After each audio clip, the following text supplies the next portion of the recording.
Hey tubers, it's Tony, and today I'm going to show you the location of and how to replace your crankshaft position sensor on your 2007 Nissan Murano. This is the 3.5 liter motor. If you have code P0335, which means you have a bad crankshaft position sensor and your vehicle will not start, I'm going to show you how to get rid of that code. There's my part number, guys, for the crankshaft position sensor, and I got it from rockauto.com.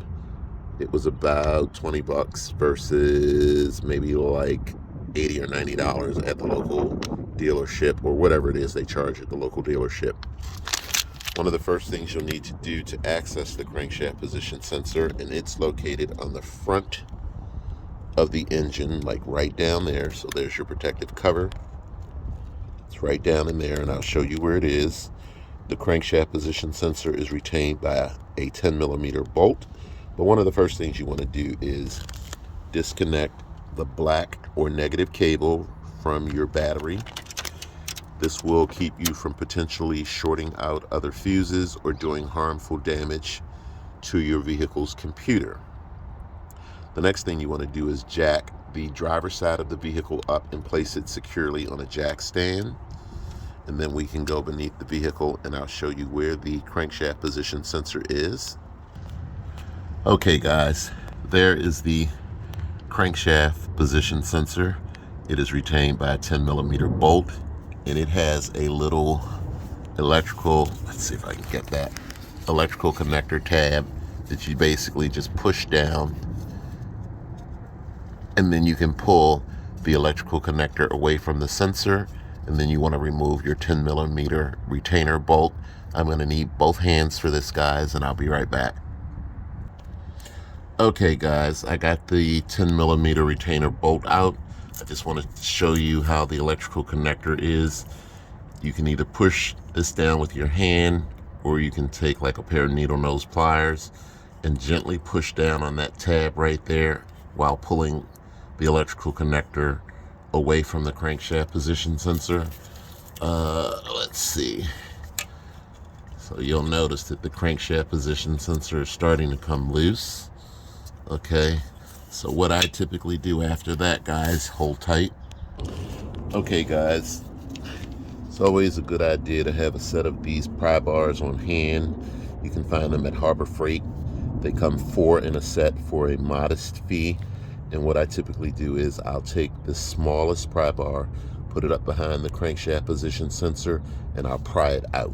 So I'll show you what that looks like in a moment. Okay guys, if the crankshaft position sensor does not come fully out by hand, just get yourself a pry bar and slowly pull the crankshaft position sensor out. And then what you want to do is, where's my new crankshaft position sensor? You want to take your new crankshaft position sensor and compare it with your old one. They should be identical. You then want to take fresh motor oil and coat that brown O-ring seal before inserting your new crankshaft position sensor. Doing this keeps the O-ring from drying out when it sits in that hole up there due to excessive heat from the engine. So if you didn't put motor oil on it to coat it, it would dry out and potentially cause a leak and destroy the new crankshaft position sensor. Just keep in mind that everything you took apart today goes back together in the reverse order that you used, or you will use rather, to take it out. So you just pull out your old crankshaft sensor, guys. There it is. Just put your new one in there. And let's see if I can get the new one to just go right in while I'm down here. Where's that hole at? Yeah, there's that hole. So put your new crankshaft position sensor in, just like so, guys. And then some of the aftermarket crankshaft position sensors, you may have to push really hard to get that orange or brown seal to snap into place.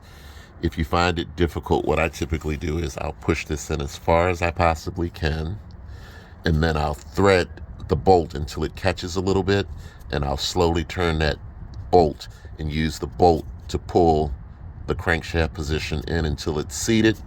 Then just make sure this is nice and snug. You don't need to go overboard. Then you want to reinstall your electrical connector, push it in until it snaps, and then reset your check engine light. And then again, everything you took apart, make sure you hook back up. So I'm going to go ahead and put the electrical connector in after I put the 10mm bolt in. I'll be right back. Okay guys, I want to show you what I did. I couldn't get the crankshaft position sensor to go in, so I took one of the longer